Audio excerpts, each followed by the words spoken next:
రోజు రోజుకి గోల్డ్ రేట్లు పెరుగుతున్నాయి. తాకట్లో ఉన్న బంగారానికి వడ్డీలు పెరుగుతున్నాయని టెన్షన్ పడుతున్నారా? కొమ్మూరి గోల్డ్ వచ్చాక ఆ టెన్షనే పోయింది. కొమ్మూరి గోల్డ్. నమస్తే, దిస్ ఇస్ శౌర్య. అడ్వకేట్ దారుణ హత్య హైదరాబాద్ లోని కారుతో అత్యంత దారుణంగా ఢీ కొట్టించి అసలు ఈ హత్య ఎందుకు జరిగింది? ఈ ఖాజా మొయిద్దీన్ అనే వ్యక్తి ఎవరు? అసలు అడ్వకేట్ కాకుండా ఇంకా ఎలాంటి బ్యాక్గ్రౌండ్ ఉంది? అలాగే ఈ చంపిన వారిలోని కొన్ని డీటెయిల్స్ కూడాను వింటే చాలా విచిత్రంగా ఉన్నాయి. నిజంగానే ఒక సినిమాటిక్ గా ఉంది ఇదంతా కూడా. ఈ డీటెయిల్స్ అయితే మనం మాట్లాడదాం. ఒకసారి మనతో పాటు సీనియర్ జర్నలిస్ట్ తాము బాలాజీ గారు ఉన్నారు. సార్ నమస్తే సార్. నమస్తే అండి. సార్ మనం అంటే కార్‌ని గుద్దించి ఇట్లాంటివన్నీ సినిమాల్లో చూస్తూ ఉంటాము. యాహ్! చాలాను. అలాగే మనం గతంలో ఒక చిత్తూరు దగ్గర, గుంటూరులోనో గాని ఏదో ఒక కేసు సేమ్ ఇట్లాగే అడ్వకేట్‌ని గుద్దించి అవును. చంపాలని ప్రయత్నం చేశారు అని. బట్ ఇందులో అయితే చాలా ఇంట్రెస్టింగ్ ఎలిమెంట్స్ ఉన్నట్టు అనిపిస్తుంది. సో ఎట్లా జరిగింది అనుకోవచ్చు సార్? ఎవరున్నారు దీంట్లో? యాహ్! మొన్న జరిగిన ఖాజా మొయిజుద్దీన్ అనే ఒక 63 ఏళ్ల అడ్వకేట్ హ్మ్. ఆయన్ని ఆహ్, కారు ఎస్‌యూవీ స్కార్పియన్‌తో గుద్ది చంపడం హ్మ్. గాని, ఆ సీసీటీవీ ఫుటేజ్ అందరూ చూసారు. అది చూస్తేనే చాలా షాకింగ్‌గా ఉంది. అదొక అంశం అయితే ఆయన్నిప్పుడు చంపిన ఇద్దరున్నారు. హ్మ్. వాళ్ళ చరిత్ర చూస్తే కూడా షాకింగ్‌గా ఉంది. హ్మ్. అంటే ఎలాంటి వాళ్ళతో ఈయన పెట్టుకున్నాడు వైరం. పెట్టుకున్నాడు. వాళ్ళు మామూలుగా టిపికల్ విలన్ లాగా లేరు వాళ్ళు. ఆ! వాళ్ళ చరిత్ర చూస్తే చాలా పెద్ద చరిత్ర. వాళ్ళ క్వాలిఫికేషన్స్ గాని, వాళ్ళ క్యారెక్టర్ గాని హ్మ్. ఈ హత్యా రాజకీయాల క్యారెక్టర్ లాగా లేదు. అయినా గూడా వాళ్ళు ఎలా చంపించారు? హ్మ్. ఆహ్, ఆహ్, ఇతనెందుకు అంత మూర్ఖంగా అలాంటోళ్ళతో ఎందుకంటే ఇది సడెన్‌గా చంపలేదు వాళ్ళు. హ్మ్. ఆల్రెడీ ఇది ఆరో అటెంప్ట్. 5 ఓహ్! సార్లు అటెంప్ట్ చేశారాళ్ళు. ఓకే. చేసినప్పటికి గూడా ఇతనెందుకు తెలిసి గూడా చంపుతారని తెలిసి గూడా హ్మ్. సెక్యూరిటీ అన్నా పెట్టుకోవాలి. అవును. అదేమీ లేదు. ఒకడే అంటే పోయి ఇంక ఎక్కుతున్నాడు. మూర్ఖంగా ఆయన మూర్ఖంగా ఎందుకున్నాడు అనే విషయాలు చూద్దాము. హ్మ్. అసలు ఆ ఎవరు ఇతన్ని చంపించిందెవరు? ఇప్పటివరకు ఎందుకు పోలీసులు మామూలుగా అయితే మనకి కొన్ని గంటల్లోనే పట్టేసుకుంటారు. హ్మ్. ఇప్పటివరకు ఎందుకు పట్టుకోలేదు? దీని వెనుక కాంగ్రెస్ హస్తం గూడా ఉందని గూడా ఒక వాయిస్ వస్తుంది ఓకే. బయట. హ్మ్. ఎందుకంటే ఇతన్ని చంపించిన వాళ్ళలో ఒకతను కాంగ్రెస్ వైస్ ప్రెసిడెంట్‌గా గూడా ఉన్నాడని. హుహు. సో, అందుకని ఈ విషయాల గురించి చెప్పుకుందాము. ముందుగా ఎలా జరిగిందంటే మార్నింగు అతనికి డైలీ స్విమ్మింగ్ పూల్‌కి వెళ్ళే అలవాటుంది. స్విమ్మింగ్ చేస్తాడు. ఇ అలాగే ఆ రోజు గూడా మార్నింగ్ బయలుదేరాడు. స్విమ్మింగ్ డ్రెస్ ఒక బ్యాగ్‌లో యేసుకొని వెనక బ్యాక్ డోర్ తీసి కవర్ పెట్టాడు. హ్మ్. కవర్ పెట్టి వచ్చి ఫ్రంట్ డోర్ తీయబోతున్నాడు. అతను ఇమ్మీడియేట్‌గా తీసి ఎక్కుండొచ్చు. అట్లా ఎక్కట్లా. అంటే అతనికి ఎక్కడో సబ్‌కాన్షియస్‌గా సిక్స్త్ సెన్స్ ఏదో చూస్తున్నాడు. అటు ఇటు, డిస్టర్బెన్స్‌గా అటు ఇటు అనిపించుంటది. చూస్తున్నాడు. ఆ! అంటే మేబీ అతనికి థ్రెట్ ఉండడం మూలంగా అవును.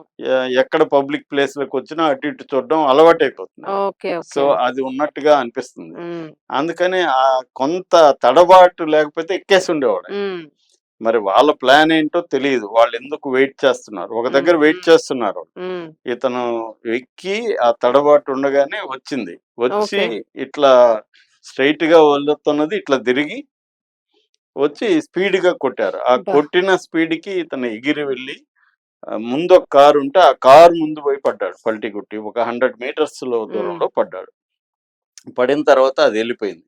వాళ్ళు ప్లాన్డ్‌గా వచ్చారు కాబట్టి ఆ స్కార్పియోకి నంబర్ లేదు. హ్మ్. మేబీ పెయింట్ కూడా చేంజ్ చేసేయొచ్చు వాళ్ళు. ఓకే. అవునవును. అంటే వాళ్ళు ముందే ప్లాన్‌గా చేసుకొని వచ్చారు. హ్మ్. ప్రొఫెషనలిజం కనబడుతుంది. అవును. సో, వాళ్ళు ఇతను దాని వాళ్ళెళ్ళిపోయారు. వెళ్ళిపోయిన తర్వాత అక్కడ ఉన్న ఆ టైంలో అది ఎంప్టీగా ఉంది రోడ్డంతా గూడా. శాంతినగర్‌లో జరిగింది ఇది మాసబ్ ట్యాంక్. సో, జనం ఎవరో చూసి ఇమ్మీడియేట్‌గా అతన్ని హాస్పిటల్‌కి తీసుకెళ్తే అక్కడ వాంగ్మూలం గూడా పోలీసులకిచ్చి చనిపోయాడాయన. హ్మ్. సో, దాని తర్వాత వాళ్ళ అచ్చా! కొడుకు వాంగ్మూలం ఇచ్చి చనిపోయాడాయన. పోలీసులకి ఓకే. చెప్పాడు. ఇలా జరిగిందని. నన్నెందుకు ఎవరు హ్మ్. చంపుండొచ్చు అని చెప్పాడు. వాళ్ళ కొడుకు మహమ్మద్ ఫర్హాన్ గూడా మాట్లాడాడు. హ్మ్. అతను మాట్లాడిందేమంటే, మా నాన్న అడ్వకేటు. మా నాన్న ఈ ఆహ్, కొంత వక్ఫ్ బోర్డ్‌కి సంబంధించిన ఆస్తుల ఓకే. మామూలుగానే వక్ఫ్ బోర్డ్ ఆస్తులు విపరీతంగా ఆక్యుపేషన్‌కి గురైంటాయి. హ్మ్. అందుకనే సెపరేట్‌గా ఒక బిల్లు తీసుకొచ్చింది బీజేపీ. హ్మ్. ఇట్లాంటి అంటే వక్ఫ్ బోర్డ్ ఆస్తులకు సంబంధించి కంప్లీట్‌గా గవర్నమెంట్ కంట్రోల్‌లోకి తీసుకోవడానికి ఒక బిల్లు తెచ్చింది. హ్మ్. దాన్ని కూడా దేశవ్యాప్తంగా ముస్లిం నాయకులు వ్యతిరేకించారు. హ్మ్. కానీ చాలా చోట్ల వక్ఫ్ బోర్డ్ రిలేటెడ్ వయలెన్స్ అనేది కిడ్నాప్‌లు, హత్యలు హ్మ్. బోలెడు జరుగుతూ ఉంటాయి. హ్మ్. ఇది కూడా అలాంటిదే. సో, ఇక్కడ హైదరాబాద్‌లో తెలంగాణ వక్ఫ్ బోర్డ్‌కి సంబంధించిన ఆస్తుల్ని ఒక 2 బ్రదర్స్ వాళ్ళదొచ్చి నవాబ్ షా ఆలం ఖాన్ అనే ఒక నవాబ్ ఫ్యామిలీ వీళ్ళది. ఉమ్, అది చాలా పెద్ద ఫ్యామిలీ. వాళ్ళకి చాలా ఆస్తులు ఉన్నాయి. హైదరాబాద్ దక్కన్ సిగరెట్ ఫ్యాక్టరీ ఉంది. ఓకే. వాళ్ళకి ఎడ్యుకేషన్ ఇన్స్టిట్యూట్స్ ఉన్నాయి. ఉమ్, అంటే అన్వర్ ఉలూమ్ అనే ఒక ఎడ్యుకేషన్ ఇన్స్టిట్యూట్ ఉంది. ముంతాజ్ ఎరుడోలా అని ఉంది. మదరాసా ఈ అజిమ్ అని ఉమ్, ఉంది. నవాబ్ షా అలంకనా ఇంజనీరింగ్ కాలేజ్ ఉంది. ఉమ్, వ్యాపారాలు ఉన్నాయి. రియల్ ఎస్టేట్ ఉంది. ఇవన్నీ ఉన్నాయి. ఉమ్, వాళ్ళిద్దరు ఎవరంటే ముజాహిద్ అలం ఖాన్, మహబూబ్ అలం ఖాన్ ఇద్దరు ఓకే. అనమాట. వీళ్ళిద్దరే చంపించారని. ఉమ్, ఎందుకంటే వీళ్ళిద్దరూ ఈ వక్ఫ్ ఆస్తులను ఆక్యుపై చేసేసుకొని ఓకే. ఎడ్యుకేషన్ ఇన్స్టిట్యూట్స్ ఇవన్నీ నిర్మించుకునేశారు. ఉమ్, దాని మీద ఈయన కొన్నేళ్ల నుంచి పోరాడుతున్నాడు. ఉమ్, ఈయన కొన్ని విషయాల్లో సక్సెస్ అయ్యాడు. అయితే ఈయన ఆపకపోతే వాళ్ళ ఆస్తులంతా పోతాయి. జప్తు అయిపోతాయి. అవును. కాబట్టి ఈయన ఆపడానికి వాళ్ళు ఏం చేశారంటే గతంలో గన్ ఫౌండరీ దగ్గర ఒకసారి అటాక్ చేశారు. ఉమ్, మాస్క్ ముందు ఫజర్ ప్రేయర్ అంటారు, అర్లీ ఉమ్, మార్నింగ్ చేసే ప్రేయర్ అయ్యి బయటకు వస్తుంటే అప్పుడు ఒకసారి అటెంప్ట్ చేశారు. తర్వాత థ్రెట్స్ ఇచ్చారు. డైరెక్ట్ గా ఈ మహబూబ్ అలం ఖాన్ వీళ్ళ హిమాయత్ నగర్ లో ఉండే ఈ అడ్వకేట్ ఆఫీస్కి వచ్చి డైరెక్ట్ గా బెదిరించాడు కొడుకు ఓకే. ముందే. ఓకే. నువ్వు విరమించుకోకపోతే చూడు, అవును. మేము నిన్ను వదలమని డైరెక్ట్ గానే బెదిరించాడు. ఉమ్, అంత చేసినా ఈయన మూర్ఖంగా అదే కదా. పోరాడుతూనే ఉన్నాడు. సో ఈయన వైపు నుంచి ఆ ప్రాబ్లం కనపడుతుంది. అంటే వాళ్ళు చాలా పవర్ఫుల్. ఈ అందులో వాళ్ళిద్దరి గురించి చెప్పాలంటే ఈ ముజాహిద్ అలం ఖాన్ ఏమో కాంగ్రెస్ వైస్ ప్రెసిడెంట్. ఉమ్, ఉమ్, సో ఆయన కాంగ్రెస్ పార్టీలో పెద్ద స్థాయిలో, నేషనల్ స్థాయిలో కాంగ్రెస్ లో సంబంధాలు ఉన్నాయి. అంటే ఓకే. పొలిటికల్ క్లౌట్ ఉంది. ఉమ్, అందుకనే ఆయన ఇంత ధైర్యంగా పట్టపగలు చేయించగలిగారంటే ఉమ్, మన జోలికి వీళ్ళు వచ్చినా కూడా మనం మేనేజ్ చేయాలి. ఇప్పటివరకు చూడండి పోలీసులు డైరెక్ట్ గా అవును. వాళ్ళ కొడుకు ఆరోపిస్తున్నాడు వాళ్ళిద్దరని. అవును. మరి వాళ్ళిద్దరి మీద కేసు నమోదు చేసి వాళ్ళిద్దరిని అరెస్ట్ చేయడమా, నోటీసులు ఇవ్వడమా ఇది చేయాలి కదా. చేయాలి. దట్టు మర్డర్ మరణ కేసు, వాంగ్మూలం కూడా ఇచ్చాడుగా. మరణం. ఇప్పటి వరకు వాళ్ళిద్దరి జోలికి వెళ్ళలేదు. ఆ ఉమ్, వెహికల్ ట్రేస్ చేయలేదు పోలీసులు. అంటే క్లియర్ గా ఈ కేసు ఇదే ఎటుకుంది. అవును. రెండోది ఫర్హాన్ కూడా భయపడుతున్నాడు. తనకు ఎందుకంటే కూడా ఏమైనా. నన్ను చంపొచ్చు, మా తల్లికి, మా చెల్లికి, మా ఉమ్, బావమరిదికి వీళ్ళందరికీ థ్రెట్ ఉందని చెప్తున్నాడు. ఉమ్, ఎందుకంటే వాళ్ళు బెదిరించినప్పుడు నీ ఫ్యామిలీని మొత్తం లేపేస్తామని చెప్పారు. లేపేస్తామని అంటారు.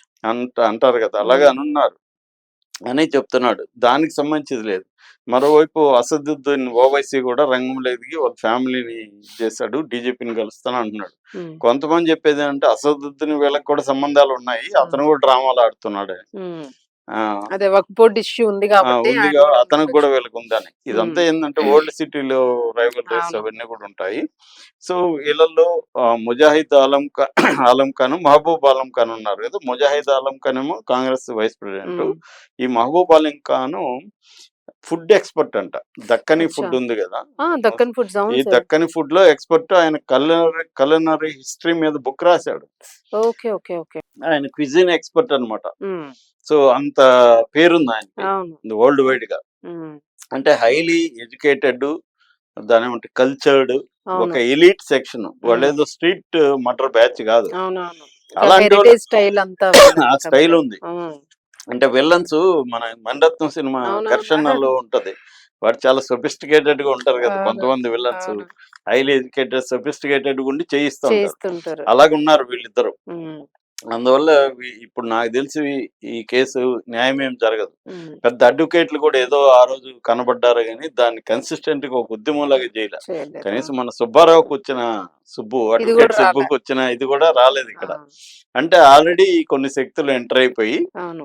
వాళ్ళకి మద్దతు రాకుండా చూసుకున్నారు. ఉమ్, అంటే వాళ్ళకి ముందే ఒక ప్లాన్ ఉంటుందండి. ఆ స్థాయి నాలెడ్జ్, ఆ స్థాయి అవును. సర్కిల్ ఉన్న వాళ్ళకి మనం ఒక మర్డర్ చేస్తే దాని తర్వాత పర్యవసానాలు ఎలా ఉంటాయి. రిపర్కషన్స్ ఎలా ఉంటాయి, ఉమ్, ఏ శక్తులు రావచ్చు, దాన్ని ఎలా ముందే మనం చేయాలనేది ఒక్కొక్క అవును. ప్రీ ప్లాన్ ఉంటుంది. అవును. సో పోలీసుల వైపు నుంచి సోషల్ ప్రెజర్ ఏమన్నా ఉంటుందా, వీళ్ళకి ఉన్న బలాలు ఏంటి, ఇవన్నీ వాళ్ళకి తెలుసు. అవును. అవన్నీ కట్ చేసేసారు. ఇప్పుడు వీళ్ళ వైపు నుంచి అంటే ఈ అడ్వకేట్ ఓన్లీ ఫ్యామిలీయే పోరాడాలి ఫ్యామిలీ తప్ప. తప్ప ఫ్యామిలీకి కూడా భయం ఉంది. అవును. ఇప్పుడు మనం ఏం చేస్తామండి, నేను ఆ మధ్య ఒక మర్డర్ చూసా బెంగళూరులో. ముత్తపురయ్య అనేవాడు మా వాళ్ళ ఫ్రెండ్ వాళ్ళ ఫాదర్ని చంపేశాడు. ఉమ్, చంపేస్తే తర్వాత ఏమైందో తెలుసా, మా వాళ్ళ ఫ్రెండ్ ఎవరైతే ఉన్నారో అంటే చనిపోయిన అతని కొడుకే ఉమ్. ముత్తపురయ్యతో కుమ్మక్కైపోయాడు. ఓ ఒక మై. 20 కోట్ల ప్రాపర్టీ. ఇలాంటివి నేను ఒకటి రెండు చూసాను సార్. కరెక్టే సో మీరు. కుమ్మక్కైపోయి అతను కూడా ముత్తపురయ్యకి కూడా ఒక సాఫ్ట్ కార్నర్ ఏంటి, మనం చంపేశాం కాబట్టి అవును. పోనీలే కొడుకు మనతో కలిసిపోయాడు కాబట్టి ఇతనికి ఫేవర్ గా ఆ పంచాయతీ చేశాడు అనమాట. ఉమ్. అలా ఉంటాయి వ్యవహారాలు. అవును, అవును. సో ఇప్పుడు తండ్రి మూర్ఖుడు, ఆ వాళ్ళతో పోయి ఢీకొన్నాడు, చనిపోయాడు. మనం కూడా మూర్ఖంగా ఇప్పుడు ఢీకొని ఫ్యామిలీని ఫ్యామిలీని పోగొట్టుకోవడం ఎందుకు అని. పోగొట్టుకోవడం ఎందుకనేది వాళ్ళు ఆలోచించే పరిస్థితి. ఎందుకంటే వాళ్ళకి అంతే. సపోర్ట్ సిస్టమ్ లేదు, ఉమ్. వ్యవస్థల నుంచి లేదు, మీడియా కూడా దీని మీద పెద్ద ఫోకస్ చేయట్లేదు. అవును. బీఆర్ఎస్ వాళ్ళు వీళ్ళు ఇక యూజ్ ఉండదు ఇంకా. ఎవరు రాలేదు దీని మీదకి. ఉమ్. ముస్లిం కమ్యూనిటీ వీళ్ళు పోరాడిన దేనికి? సాధారణమైన సామాన్యమైన ముస్లిం లాగా చెందాల్సిన ఆస్తిని అవును, వీళ్ళు కాజేస్తున్నారని కదా ఆయన పోరాడారు. అవును. మరి ఆ ముస్లిం కమ్యూనిటీ ఈయనకి ఇప్పుడు ఈ హత్యకి వ్యతిరేకంగా వాళ్ళు రంగంలో దిగి ఆందోళన రారు చేయాలి సార్ కదా, అసలు. వాళ్ళు కూడా రాలేదు. ఉమ్. అందువల్ల ఇట్లాంటి కేసులు ఏమవుతుందంటే ఫైనల్ గా కోల్డ్ స్టోరేజ్లకి వెళ్ళిపోతాయి. వెళ్ళిపోతాయి. ఎవరు Yes. ఏమి చేయరు, ఉమ్. మేనేజ్ చేసుకుంటారు. ఈ 2 రోజులు హడావిడి అంతే. అంతే. అది కూడా పెద్ద హడావిడి కూడా లేదు ఈ కేసు. అవును. కాబట్టి నాకు తెలిసి ఈ అలం ఖాన్లు చాలా పవర్ఫుల్ బ్యాచ్ కాబట్టి ఉమ్. వాళ్ళు ఆల్రెడీ మేనేజ్ చేసేస్తారు. ఉమ్. ఎవరినో ఒకరిని పట్టుకొని వచ్చి ఆల్రెడీ అది కూడా వాళ్ళకి ప్లాన్ ఉంటది, అవును. ఎవరిని సరెండర్ చేయించాలి అవునవును. అంటే అంటే ప్రీ ప్లాన్ స్కార్పియన్ చిన్న చిన్న మర్డర్ చేసేవాడే బోల్డ్ ప్లాన్ ప్లాన్లు వేస్తారు. ఇంక ఈ స్థాయి వాళ్ళు ఏం చేస్తారు, ప్రొఫెషనల్స్ వాళ్ళకి ఏదో వేరే కేసు అని చెప్పి ఎవరినో తగిలిచ్చేసి వేసేస్తారు. వ్యక్తిగత కక్షలతో చంపారన్నట్టుగా ఒక నెరేటివ్ అంతే. చేసేసుకుంటారు, అయిపోతుంది. ఆలం ఖాన్ల పేర్లు కానీ ఏమి రావు. అవును. ఇది జరుగుతుంది. రైట్. Thank you sir.